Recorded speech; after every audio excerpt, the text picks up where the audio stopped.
I'm about to try the hot chili flavored chicken ice cream.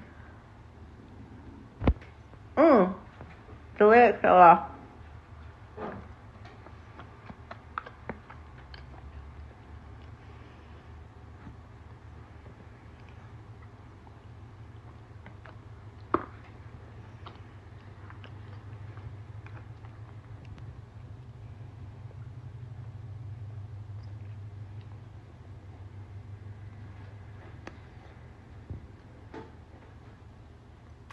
It's not spicy. She's nasty. It kind of tastes like peanut butter. Maybe chocolate and peanut butter.